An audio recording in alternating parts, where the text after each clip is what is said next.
వాసవి మాతకి. అప్పుడు సాక్షాత్తు ఆ వాసవి మాత ఎలా ఉందంటే సాక్షాత్తు దేవతలాగా ఉంది. ఎందుకంటే ఆమె దేవతనే కదా, దేవతలాగా ఉంది. కానీ కుసుమాంబకి ఇంకా ఏదో ఒకటి తక్కువైంది అనిపిస్తుంది. ఏమిటది? కిరీటం పెట్టింది. కిరీటం పెట్టినా కూడా ఇంకా తక్కువైంది. ఏమిటది అని మెడలో పూలహారం కూడా వేసింది. అచ్చు దేవతలాగా ఉంది వాసవి మాత. మెడలో పూలహారాలు కూడా కొంతమందికి వేస్తారండి. ఎవరెవరికి చెప్పండి, ఎవరెవరికి వేస్తారు చెప్పండి మెడలో పూలహారాలు? అమ్మవార్లకి, అయ్యవార్లకి, అలాగే దేవతలకి, అలాగే జ్ఞానులకు, వృద్ధులకు, హరికథలు చెప్పేవారికి, ప్రవచనాలు చెప్పేవారికి, పెళ్లి కొడుకుకు, పెళ్లి కూతురికి, ఇక శుభకార్యాలు చేసేవారికి, ఇలాగ అందరికీ కూడా మెడలో పూలమాలలు వేస్తారు. ఎందుకని అంటే ఎంతో మందిని వారిని సభాముఖంగా చూస్తుంటారు కదా. వారికి ఎవరైనా మిగతా వాళ్ళంతా చూసి, ఇప్పుడు పెళ్లి కొడుకు పెళ్లి కూతురు ఉన్నారనుకోండి, వాళ్ళను ఆ వివాహానికి వచ్చిన వాళ్ళు ఎంతో మంది చూసి అబ్బా ఎంత బాగున్నారు, జంట చూడముచ్చటగా ఉన్నారు అని అనుకున్నారు అనుకోండి, వీళ్ళ దృష్టి అంతా వాళ్ళకి తగులుతుంది. అవునా? అలా దృష్టి తగలకూడదనే వాళ్ళకి మెడలో పూలమాలేస్తారు. ఆ పూలంతా కూడా వీళ్ళ దృష్టినంతా గ్రహించేది పూలు. అందుకే పూలు ఆ దృష్టిని, చెడు దృష్టిని, నర దృష్టికి నాపరాయన పగులుతుందంటారు కదా, నరుల దృష్టికి నల్లరాయి కూడా పగులుతుందంటారు కదా. అలాగా దృష్టి దోషం తగలకూడదని ఆ పూలమాలలు వేస్తారు. ఆ పువ్వులు వారి యొక్క చెడు దృష్టిని అంతా గ్రహించి వేస్తాయి. అందుకే చూడండి, మనం కూడా ఎప్పుడైనా ఎక్కడికైనా పేరెంటాలకు వెళ్తున్నప్పుడు బాగా నీట్గా 7 వారాల నగలు ధరించి, పట్టు చీరలు, ధర్మవరం, కంచి, బెనారస్ పట్టు చీరలు కట్టుకుని బాగా నీట్గా రెడీ అయ్యి ఏదైనా పేరెంటానికి వెళ్తారనుకోండి, బాగా మంచిగా పువ్వులు పెట్టుకొని, ప్రతి ఒక్కరు కూడా బాగా పువ్వులు 4 మూరలు పెట్టుకోవాలమ్మా. 2 కనకాంబరాల మూరలు, 2 మూరలు మల్లెపూలు కదా. మూర 50 రూపాయలు అయినా సరే రోజు ఇలా 4 మూరలు పెట్టుకున్నారనుకోండి, వాళ్ళకి ఏ దృష్టి తగలదు. అలాగా వాళ్ళు పువ్వులు ఒక్కొక్కసారి ఏమవుతుందంటే పువ్వులన్నీ రెడీ చేసుకుంటారు, పాపం పెట్టుకోవడం మర్చిపోయి పేరెంటానికి ఇలా చూస్తారండి. అక్కడ ఎవరో వాళ్ళ వదిన కనిపిస్తుంది. ఓ వదిన, మరే నేను పూలు పెట్టుకొని మర్చిపోయాను, నీ తల్లో ఉన్న పూలు ఇవ్వు నాకు అంటే ఆమె 2 మూరలు పెరిగి ఈమెకి ఇస్తుంది. ఆమె తల్లో పూలు ఈమె పెట్టుకుంటే ఆమె దరిద్రం అంతా ఈమెకు వచ్చినట్టు. కనుక ఎప్పుడు కూడా ఒకరి తల్లో పూలు ఒకరు పెట్టుకోరాదు.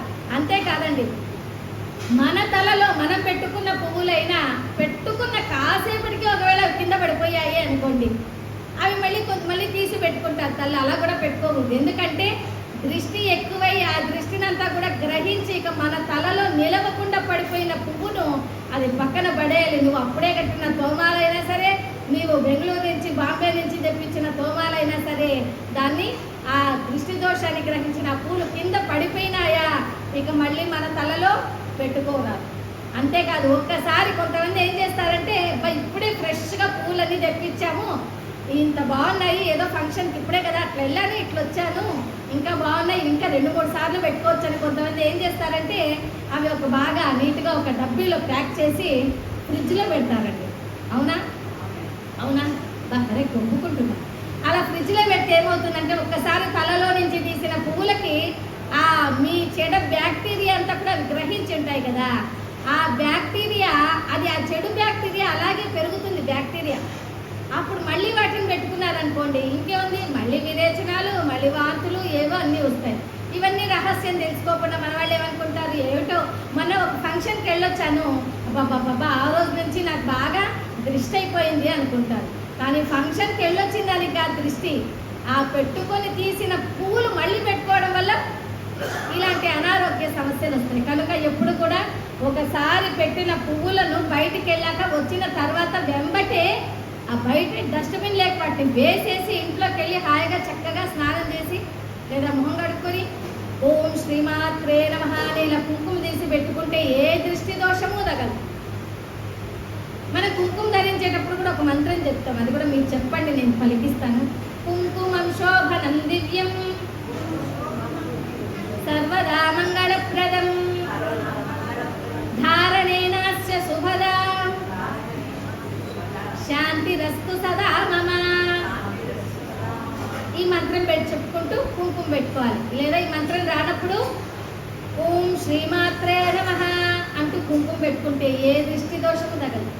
ఆ విధంగా ఆ అమ్మవారికి కుసుమాంబ అన్ని అలంకరణ చేసి నగలతో పువ్వులను కూడా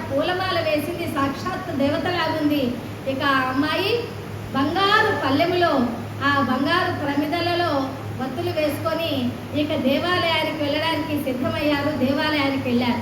అక్కడ ఆ గురువు గారు అంటున్నారు, ఓ అమ్మ వాసవి, నీవు రామ్మ త్వరగా, నీ వచ్చి మొదట నీవు మహారాజుకు మంగళ నీరాజనాలు ఇస్తే నీ తర్వాతనే మిగతా కన్యలంతా ఇస్తారు, నీవు రావమ్మా అంటూ పిలుస్తున్నారు గురు భాస్కరాచార్యులు. వాసవి మాత అనుకుంటోంది మనసులో, ఏంటి నేను ఆ రాజుకు నీరాజం ఇవ్వాలా? నేనేమో అగ్రస్థాయిలో, నేను దేవాది దేవతని, అలాంటిది అగ్రస్థాయిలో ఉన్న దేవాది దేవతను అతమ స్థాయిలో ఉన్న అతనికి నేను నీరాజనాలు ఇవ్వటమా? కనుక ఎలా ఇప్పుడు చెప్పాలి, గురువు గారికి నిరాకరించాలి అని అమ్మవారు ఒక చక్కటి ఆలోచనతో, సరే మహారాజుకు నీరాజనాలు ఇవ్వకుండా ఆ నీరాజనాలను విశ్వేశ్వరుడికి, ఈశ్వరుడికి ఆ మంగళ నీరాజనాలు ఇచ్చి ఆ నీరాజనాలు మహారాజుకు చూపిస్తే కళ్ళకు అద్దుకునేలాగా చేస్తామని ఆ అమ్మవారు సరాసరి గర్భాలయంలోకి వెళ్ళి ఆ పరమేశ్వరునికి నీరాజనాలు ఇచ్చింది. ఆ తల్లి నీరాజనాలు ఇచ్చింది. అందరూ అనుకుంటున్నారు లోపలికి వెళ్ళగానే అమ్మవారు ఏ దీపారాధనతో, ఏ అగ్గిపెట్టెతో మరి దీపాన్ని ఏ విధంగా వెలిగిస్తుందని. కానీ ఆ అమ్మ సాక్షాత్తు పరమేశ్వరుని త్రినేత్రాగ్ని జ్యోతికే వెలిగించి అక్కడ ఉన్నటువంటి ఏ ఘనసార లవంగ తీర్థం తెస్తుందో అనుకుంటే పరమేశ్వరి తలలో ఉన్నటువంటి నుంచి వస్తున్నటువంటి ఆ గంగనే, ఆ శిరోధారం నుంచి వస్తున్నటువంటి ఆ గంగనే తీర్థంగా తెచ్చి ఇచ్చింది వాసవి మాత భక్తులందరికీ కూడా. గంగ అంటూనే మనకి ఎక్కడున్నామమ్మా? మనము కాశీలోనే ఉన్నాం, ఆ పరమేశ్వర సన్నిధిలోనే ఉన్నాం, ఆ గంగామాయి సన్నిధిలోనే ఉన్నాం కదా. ఎంత పవిత్రమో గంగ. నేను మీకు చివరిలో చెప్తాను గంగ విశేషం కూడా ఈరోజు. అంతేకాకుండా మనకి కాశీలో ఉన్నటువంటి ఘాట్ల గురించి కూడా మనం ఈరోజు చివరిలో తెలుసుకుందాం. జై భోలో